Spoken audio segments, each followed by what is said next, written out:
As Três Idades da Vida Interior. Tomo 1. Primeira parte. Páginas 26, 27, 28, 29 e 30. Uma consequência importante. Pelo que foi exposto, já podemos deduzir, ao menos uma suspeita acerca do caráter, não extraordinário, da contemplação infusa dos mistérios da fé e da união com Deus que dela resulta. Esta suspeita será confirmada ainda mais pelo que segue, até se tornar uma certeza. A graça santificante e a caridade, que nos unem a Deus em sua vida íntima, são, de fato, muito superiores às graças grátis date e extraordinárias, como a profecia e o dom de línguas, que são apenas sinais da intervenção divina e que, por si mesmas, não nos unem intimamente com Deus. São Paulo afirma isso categoricamente pulo 12 e 28, 13, 1, e Santo Tomás explica muito bem. Ora, é da graça santificante, chamada graça das virtudes e dos dons, graça recebida por todos no batismo, e não das graças grátis datae e extraordinárias, que procede, como veremos, a contemplação infusa, ato da fé infusa, esclarecida pelos dons de inteligência e sabedoria.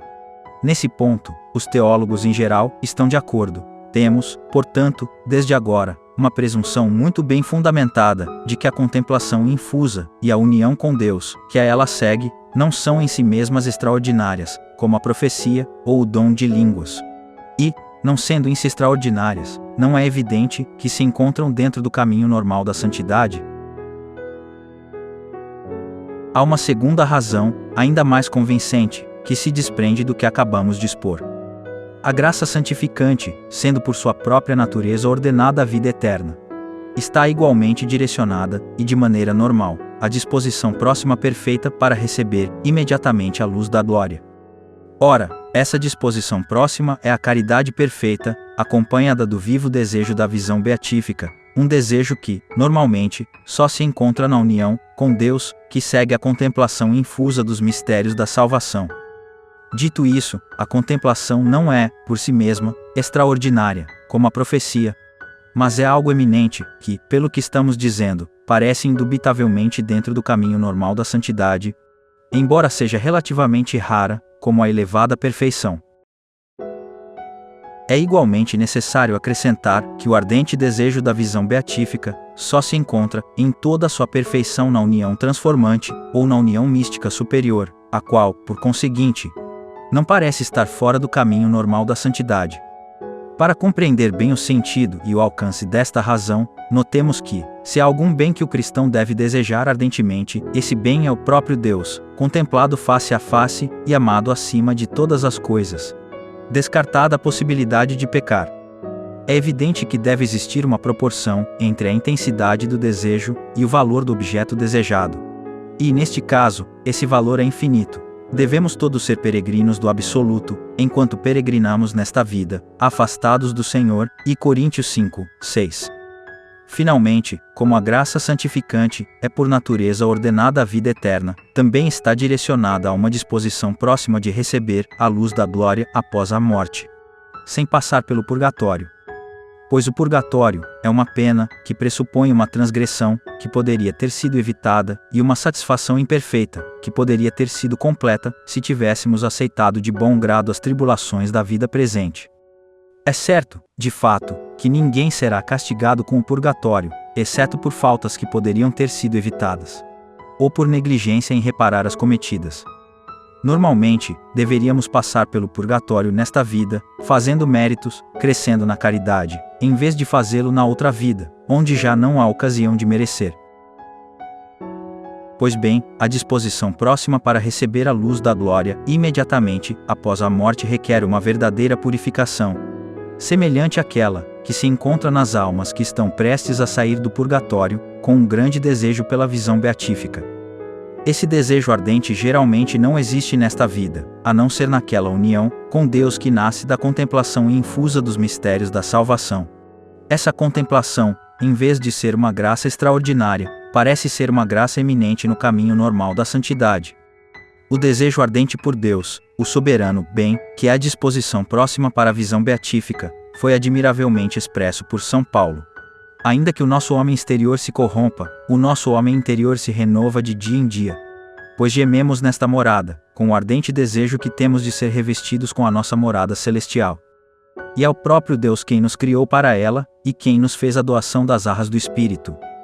É evidente que, para tratar adequadamente das questões da teologia, ascética e mística, não se pode perder de vista, nem descer dessas alturas que a Sagrada Escritura, exposta pelos grandes mestres da teologia, nos faz conhecer. Se é um campo em que é preciso considerar os homens, não como são, mas como devem ser, esse é precisamente o da espiritualidade. É necessário que, elevando-nos acima das convenções humanas, respiremos a plenos pulmões o ar das alturas. Bem-aventuradas as almas aflitas que, como São Paulo da Cruz, não encontram ar respirável senão ao lado de Deus e anseiam por voar até Ele com todo o seu coração. A vida interior e a conversação íntima com Deus. Nostra conversatio in coelis est. Nossa conversação está no céu. Filipenses 3:20. A vida interior, como dissemos, pressupõe o estado de graça, que é o germe da vida eterna. No entanto, o estado de graça, que existe em todas as crianças após o batismo, e em qualquer penitente que recebeu a absolvição de seus pecados, não é suficiente para constituir o que habitualmente chamamos de vida interior do cristão. Além disso, é indispensável a luta contra tudo o que poderia nos fazer cair em pecado, e uma vigorosa tendência da alma em direção a Deus. Sob essa perspectiva, e para melhor compreender o que deve ser a vida interior, convém compará-la à conversa íntima que cada um de nós mantém consigo mesmo. Sob a influência da graça, se formos fiéis a ela, essa conversa íntima tende a elevar-se, a transformar-se e a converter-se em uma conversa com Deus. Esta é uma observação elementar. Como todas as verdades mais vitais e profundas, são verdades elementares nas quais se pensou durante muito tempo, foram vividas, e acabaram por se tornar objeto de contemplação quase contínua. Consideremos, sucessivamente, essas duas formas de conversa íntima, uma humana, e a outra cada vez mais divina e sobrenatural. A conversa de cada um consigo mesmo. Desde o momento em que o homem cessa de se ocupar exteriormente, de conversar com seus semelhantes. Desde o instante em que se encontra sozinho, mesmo em meio ao bulício das ruas de uma grande cidade, ele começa a entreter-se com seus pensamentos. Se é um jovem, frequentemente pensa em seu futuro. Se é um idoso, pensa no passado. E suas experiências, felizes ou desgraçadas, fazem-no julgar seus semelhantes e as coisas de maneira muito diferente. Se esse homem é fundamentalmente egoísta, sua conversa íntima deriva para a sensualidade ou o orgulho. Ele pensa nos objetos de suas concupiscências e de sua inveja. E como dessa forma, não encontra em si mesmo senão tristeza e morte. Busca então fugir de si, exteriorizar-se e divertir-se para esquecer o vazio e a nulidade de sua vida. Dessa conversa do egoísta consigo mesmo nasce um autoconhecimento muito baixo, e um amor por si mesmo igualmente baixo. Ele se ocupa da parte sensitiva de sua alma, daquilo que é comum ao homem e ao animal. Tem prazeres sensíveis, tristezas sensíveis, conforme faz bom ou mau tempo, conforme ganha ou perde nos jogos de azar. Vê-se envolto em desejos e aversões da mesma natureza. E quando é contrariado, exalta-se em cólera e impaciência, inspiradas unicamente pelo amor desordenado a si mesmo. Mas conhece muito pouco a porção espiritual de sua alma, aquela que é comum ao anjo e ao homem. Mesmo que creia na espiritualidade da alma e nas faculdades superiores, como a inteligência e a vontade, está muito longe de viver nessa dimensão espiritual. Ele não tem, por assim dizer, um conhecimento prático dessa parte superior de si mesmo. E tampouco a valoriza como deveria. Se por acaso a conhecesse, encontraria nela a imagem de Deus. E começaria a se amar, não de forma egoísta, por si mesmo, mas por causa de Deus. Quase constantemente, seus pensamentos recaem sobre o que há de inferior em si. E embora às vezes demonstre inteligência e astúcia, sua mente, em vez de se elevar, se rebaixa sempre ao que é inferior a ela. Ela foi criada para contemplar a Deus, a verdade suprema, mas se deixa envolver pelo erro, obstinando-se às vezes em defendê-lo com grande veemência, quando a vida não está à altura do pensamento. O pensamento desce ao nível da vida, como disse alguém. E assim tudo decai, e as convicções mais elevadas se apagam até se extinguir. A conversa íntima do egoísta, consigo mesmo conduz, assim, à morte e não à vida interior. Seu amor próprio o leva a tentar se fazer o centro de tudo, a reduzir tudo a si, pessoas e coisas. E como isso é impossível, logo cai no desencanto e no desgosto. Torna-se insuportável para si mesmo e para os outros. E acaba se odiando, por ter desejado se amar sem medida. Às vezes, chega a aborrecer a vida, por ter ansiado apenas pelo que há de inferior nela.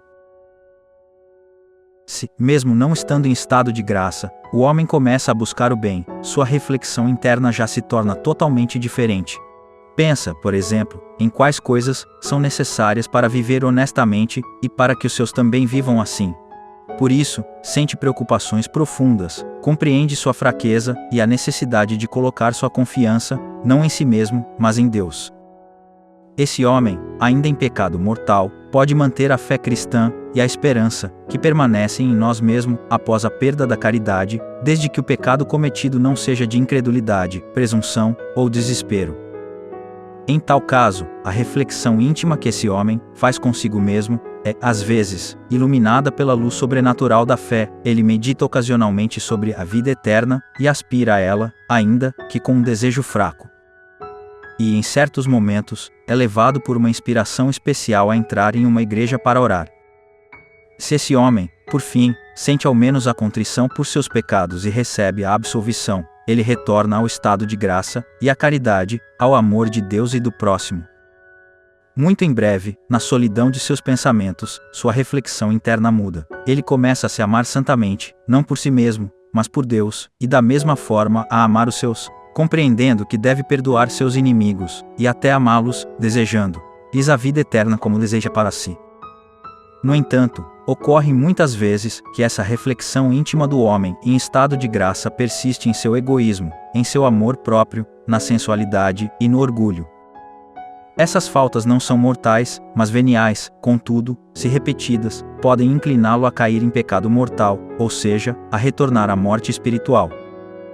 Nesse caso, o homem começa novamente a fugir de si mesmo, pois encontra em si, não a vida, mas a morte, e em vez de refletir seriamente sobre essa desgraça, acontece que ele se aprofunda mais e mais na morte, entregando-se aos prazeres, à sensualidade e ao orgulho. Apesar disso, nos momentos de solidão, a reflexão íntima retorna, como uma prova de que não pode ser interrompida. Ele gostaria de acabar com ela, mas não consegue. É que, no fundo de sua alma, persiste um desejo incoercível, que precisa ser satisfeito.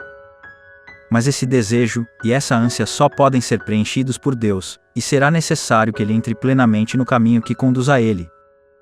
A alma precisa conversar com alguém que não seja ela mesma. Por quê? Porque ela não é seu próprio fim último. Porque seu fim é Deus vivo, e somente nele pode encontrar descanso. Como diz Santo Agostinho, nosso coração é inquieto, Senhor, até que descanse em ti.